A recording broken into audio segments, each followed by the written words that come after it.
ನಮಸ್ಕಾರ ಸ್ನೇಹಿತರೆ, ನಾನು ಒಂದು ವಿಷಯನ ನಿಮ್ಮ ಹತ್ರ ಶೇರ್ ಮಾಡ್ಕೋಬೇಕು ಅಂತ ನಾನು ಈ ವಿಡಿಯೋ ಮಾಡ್ತಾಯಿದ್ದೀನಿ. ಸ್ನೇಹಿತರೆ, ಅಭಿಮಾನ ಇರಬೇಕು. ಯಾವ ಥರ ಅಭಿಮಾನ ಇರಬೇಕು? ತಂದೆ ತಾಯಿಗಳ ಮೇಲೆ ಅಭಿಮಾನ ಇರಬೇಕು, ವಿದ್ಯೆ ಕಲಿಸ್ಕೊಟ್ಟ ಗುರುಗಳ ಮೇಲೆ ಅಭಿಮಾನ ಇರಬೇಕು, ಅಕ್ಕ ತಂಗಿಯರಲ್ಲಿ ಅಭಿಮಾನ ಇರಬೇಕು, ಅಣ್ಣ ತಂಬಿರಲ್ಲಿ ಅಭಿಮಾನ ಇರಬೇಕು, ಮತ್ತು ನಮ್ಮ ಸ್ನೇಹಿತರಲ್ಲಿ ಅಭಿಮಾನ ಇರಬೇಕು. ನಮಗೆ ಕಷ್ಟ ಕಾಲದಲ್ಲಿ ಆಗ್ತಕ್ಕಂತಹ ಹಿತೈಷಿಗಳನ್ನು, ಬಂಧುಗಳನ್ನು ನಾವು ಅಭಿಮಾನವನ್ನು ಇಡಬೇಕು. ಆದರೆ ಒಬ್ಬರು ಸಮಾಜಕ್ಕೆ ಕಂಟಕಪ್ರಾಯವಾಗಿ ಒಂದು ಕೆಟ್ಟ ಕೆಲಸಗಳನ್ನು ಮಾಡ್ತಾ ಇನ್ನೊಬ್ಬರನ್ನ ಕೊಲೆ ಮಾಡೋ ಮಟ್ಟಕ್ಕೆ ಬಂದು ಹಲವಾರು ಸೆಲೆಬ್ರೇಟ್ ಆಗಿದ್ದರೂ ಕೂಡ ಒಂದು ಕೊಲೆ ಮಾಡುವಂತಹ ಹಂತಕ್ಕೆ ಬಂದಂತಹ ವ್ಯಕ್ತಿಯನ್ನು ನಾವು ಯಾವ ರೀತಿಯಲ್ಲಿ ಅಭಿಮಾನ ಪಡಬೇಕು? ಇದು ಎಂಥ ಹುಚ್ಚ ಅಭಿಮಾನ? ಅವ್ರ ಮೇಲೆ ಇಟ್ಟಿರ್ತಕ್ಕಂಥದ್ದು ಅಭಿಮಾನ ನಿಜ, ಒಪ್ಕೋತೀನಿ. ಆದರೆ ಇದು ಎಂಥ ಹುಚ್ಚ ಅಭಿಮಾನ? ಅವ್ರು ಏನೇ ತಪ್ಪು ಮಾಡಿದ್ರು, ಏನೇ ಕೆಟ್ಟ ಕೆಲಸ ಮಾಡಿದ್ರು ಅವ್ರನ್ನ ಹೀರೋ ಅಂತ ಒಪ್ಕೋಬೇಕಾ? ಸಿನಿಮಾದಲ್ಲಿ ಹೀರೋ ಅವರು ಅಷ್ಟೇ, ಸ್ಕ್ರೀನಲ್ಲಿ ಅವರು ಹೀರೋ, ಆದರೆ ನಿಜ ಜೀವನದಲ್ಲಿ ಅವರು ಹೀರೋ ಅಲ್ಲ.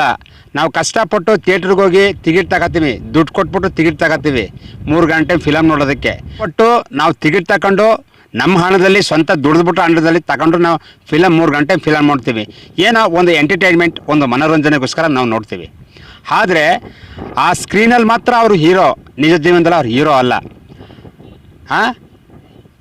ಇಂತಹ ಒಂದು ಸನ್ನಿವೇಶದಲ್ಲಿ ನಾವು ಹೇಳಬೇಕು ಅಂತಂದರೆ, ಅಭಿಮಾನಿಗಳು ಅವ್ರು ಏನೇ ತಪ್ಪು ಮಾಡಿದ್ರು, ಏನೇ ಇದು ಮಾಡಿದ್ರು ಅವ್ರನ್ನೇ ಸಮರ್ಥಿಸ್ಕೊಳ್ಳೋದು ನೋಡ್ತಾರಲ್ಲ. ನ್ಯಾಯ ದೇವತೆ ಯಾವತ್ತೂ ಕಣ್ಣಿಗೆ ಬಟ್ಟ ಕಟ್ಕೊಂಡಿರೋದು ಯಾತಕ್ಕೆ ಅಂತಂದರೆ ಅದು ಇದಕ್ಕೆ ಅಂತ ಕಾಣುತ್ತೆ. ಒಂದು ಪೊಲೀಸ್ ಸ್ಟೇಷನ್ ಆಗ್ಬೋದು, ದೊಡ್ಡ ಸೆಲೆಬ್ರಿಟಿಗಳನ್ನ ಅವ್ರನ್ನೇ ಒಂಥರ ನೋಡ್ತಾರೆ, ಜನಸಾಮಾನ್ಯರನ್ನೇ ಒಂಥರ ನೋಡ್ತಾರೆ. ಇದು ಎಷ್ಟರ ಮಟ್ಟಕ್ಕೆ ಸರಿ? ಹಾಗಾಗಿ ನಮ್ಮ ಹಿಂದೆ ಕನ್ನಡದ ಹೊರನಟ, ಪದ್ಮಭೂಷಣ, ಗಾನ ಗಂಧರ್ವ, ರಸಿಕರ ರಾಜ ಅವರೇ ನಮ್ಮ ಡಾಕ್ಟರ್ ರಾಜ್ಕುಮಾರ್ ಅವರು ಸಿನಿಮಾದಲ್ಲಿ ಯಾವ ರೀತಿ ಹೀರೋ ಆಗಿದ್ದರೋ ಅದೇ ರೀತಿ ನಿಜ ಜೀವನದಲ್ಲೂ ಕೂಡ ಅವರು ಹೀರೋ ಆಗಿದ್ದರು. ಯಾಕೆಂದರೆ ಅವ್ರು ಮಾತನಾಡ್ತಕ್ಕಂಥ ಒಂದೊಂದು ಮಾತು ಕೂಡ ಮುತ್ತು. ಅದೇ ಜೀವನದಲ್ಲಿ ಅವರ ಜೀವನದ ಉದ್ದಕ್ಕೂ ಕೂಡ ಅಳವಡಿಸ್ಕೊಂಡ್ರು.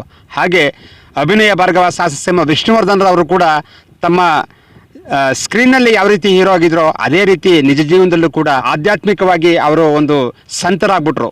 ಹಾಗೆ ಈಗ ಬರ್ತಕ್ಕಂತಹ ಹೀರೋಗಳಲ್ಲಿ ಈಗ ನಾನು ಏನು ಹೇಳ್ತಾ ಇದ್ದೀನಿ ಅದೆಲ್ಲ ನಿಮ್ಗೆ ಅರ್ಥ ಆಗಿರ್ಬೋದು. ಹಾಗಾಗಿ ಹೀರೋ ಆದವರು ಸ್ವಲ್ಪ 1-2-3 ಫಿಲಮ್ ಪಾಸ್ ಹಾಕ್ಬಿಟ್ಟ ತಕ್ಷಣ ಅವರು ಯಾವುದೋ ಒಂದು ರೇಂಜ್ ಹೊಂಟೋಗ್ಬಿಟ್ಟು ಏನೇನೋ ಕೆಟ್ಟಾಗಿ ಮಾತಾಡೋದು, ಏನೇನೋ ಇದು ಮಾಡೋದು, ಅಸಭ್ಯವಾಗಿ ಹೆಣ್ಮಕ್ಳ ಮೇಲೆ ಅಸಭ್ಯವಾಗಿ ಮಾತಾಡೋದು, ಇದು ಸರಿ ಇಲ್ಲ. ಇದು ನಾಗರಿಕ ಸಮಾಜ ತಲೆ ತಗ್ಗಿಸುವಂತಾಗಿದೆ. ಹಾಗಾಗಿ ನ್ಯಾಯ ದೇವತೆ ನಿಜವಾಗ್ಲೂ ಕಣ್ಣಿಗೆ ಬಟ್ಟ ಕಟ್ಟಿರೋದನ್ನ ಬಿಚ್ಚಿಬಿಟ್ಟು, ಕಣ್ಣಿಗೆ ಕಪ್ಪಟ್ಟ ಕಟ್ಟಿರ್ತಲ್ಲ ಆ ನ್ಯಾಯ ದೇವತೆ ಕಣ್ಣಿಗೆ ಬಟ್ಟ ಕಟ್ಟಿರೋದನ್ನ ಬಿಚ್ಚಿಬಿಟ್ಟು ಯಾರ್ಯಾರು ಕಳ್ಳರು, ಯಾರ್ಯಾರು ಕೊರಮರು, ಯಾರ್ಯಾರು ಕೊಲೆಗಡಿಗರು ಅಂಥವ್ರನ್ನ ದಯವಿಟ್ಟು ಶಿಕ್ಷೆ ಕೊಡಬೇಕು ಅಂತ ಆ ನ್ಯಾಯ ದೇವತೆನ ಕೇಳ್ಕೊತೀನಿ. ಹಾಗೂ ನಮ್ಮ ಪೊಲೀಸ್ ಇಲಾಖೆ, ಗೃಹ ಸಚಿವರು ಕೂಡ ನಾನು ಮನವಿ ಮಾಡ್ಕೊತಾ ಇದ್ದೀನಿ. ದಯವಿಟ್ಟು ಯಾರೇ ಆಗಲಿ ದೊಡ್ಡ ಅಂದರೆ ಕಾನೂನು ಸುವ್ಯವಸ್ಥೆ ಎಲ್ಲೋಗಿದ್ದು, ಸಂವಿಧಾನ ಬರ್ಕೊಟ್ಟಿರೋದು ಎಲ್ಲಿಗೋಗಿದ್ದು. ಹಾಗಾಗಿ ದಯವಿಟ್ಟು ತಪ್ಪು ಮಾಡಿದವನಿಗೆ ಶಿಕ್ಷೆ ಆಗಲೇಬೇಕು. ಕಾನೂನು ಎಲ್ಲೋಯ್ತೋ, ಕಾನೂನು ಸುವ್ಯವಸ್ಥೆ. ಹಾಗಾಗಿ ನಾವು ಇಲ್ಲಿಂದ ಬಿಡ್ಬೋದು, ಜನಗಳಿಂದ ಬಿಡ್ಬೋದು, ಆದರೆ ಮೇಲೊಬ್ಬ ಭಗವಂತ ಒಬ್ಬನಿದ್ದಾನಲ್ಲ, ಅವನು ಏಟು ಕೊಟ್ರೆ ಯಾರು ಕೂಡ ತಪ್ಪಿಸ್ಕೊಳ್ಳೋಕ್ಕಾಗೋದಿಲ್ಲ ಅಂತ ಹೇಳ್ತಾ, ಹಾಗಾಗಿ ಹುಚ್ಚ ಅಭಿಮಾನ ಇರಬೇಕು, ಆದರೆ ಈ ಥರ ಅಭಿಮಾನ ಇರಬಾರ್ದು ಅಂತ ನನ್ನ ಎಲ್ಲ ಸ್ನೇಹಿತರು ಕೂಡ, ಹಾಗೂ ಇದನ್ನ ದೊಡ್ಡ ಇಶ್ಯೂ ಮಾಡಬೇಡಿ. ನನ್ನ ಮನಸ್ಸಲ್ಲಿ ಇರ್ತಕ್ಕಂಥದ್ದನ್ನ ನಾನು ಹೇಳ್ಕೊಂಡೆ. ಹಾಗಾಗಿ ನಮ್ಮ ತಂದೆ ತಾಯಿಗಳನ್ನ ಪ್ರೀತಿಸೋಣ, ನಮ್ಮ ಹೆಂಡತಿ ಮಕ್ಕಳನ್ನ ಪ್ರೀತಿಸೋಣ, ಗುರು ಹಿರಿಯನ್ನ ಪ್ರೀತಿಸೋಣ, ಮತ್ತು ನಮ್ಮ ಸ್ನೇಹಿತರನ್ನ ಪ್ರೀತಿಸೋಣ, ಎಲ್ಲರನ್ನೂ ಪ್ರೀತಿಸೋಣ. ಹಾಗಾಗಿ ದುಡ್ಡು ಕೊಟ್ಬಿಟ್ಟು ನಾವು ಸಿನಿಮಾ ನೋಡೋಕೆ ಹೋಗ್ತೀವಿ, ಅವರು ಸಿನಿಮಾಗೆ ಮಾತ್ರ ಸೀಮಿತ ಹೀರೋ.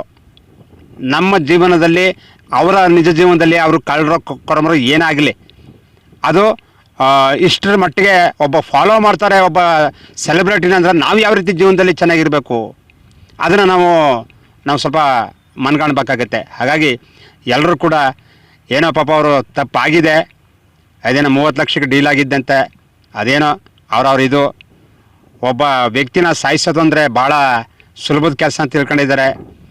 ಆತ ಅವ್ರ ಹೆಂಡತಿ ಮಕ್ಕಳು ಪಾಪ ಅವ್ರ ತಂದೆ ತಾಯಿಗಳು ಎಷ್ಟು ಗೊಳೋ ಅಂತ ಹೇಳ್ತಾ ಇದ್ದಾರೆ. ಹಾಗಾಗಿ ಇದು ಸೂಕ್ತ ರೀತಿಯಲ್ಲಿ ಆ ಸತ್ತಂತಹ ಆತ್ಮಕ್ಕೆ ಶಾಂತಿ ಸಿಗಬೇಕು, ಹಾಗೂ ಅವರ ತಂದೆ ತಾಯಿಗಳಿಗೆ ಒಂದು ನೆಮ್ಮದಿ ಸಿಗಬೇಕು, ಸತ್ಯವಾಗಿ ಅವ್ರಿಗೆ ನ್ಯಾಯ ದೊರಕುವಂತಾಗಲಿ ಅಂತ ಹೇಳ್ತಾ ಆ ಪರಮಾತ್ಮನಲ್ಲಿ ಪ್ರಾರ್ಥಿಸುತ್ತಾ ನನ್ನ ಮಾತನ್ನ ಮುಕ್ತಾಯ ಮಾಡ್ತೇನೆ ಸ್ನೇಹಿತರೆ. ನಮಸ್ಕಾರ.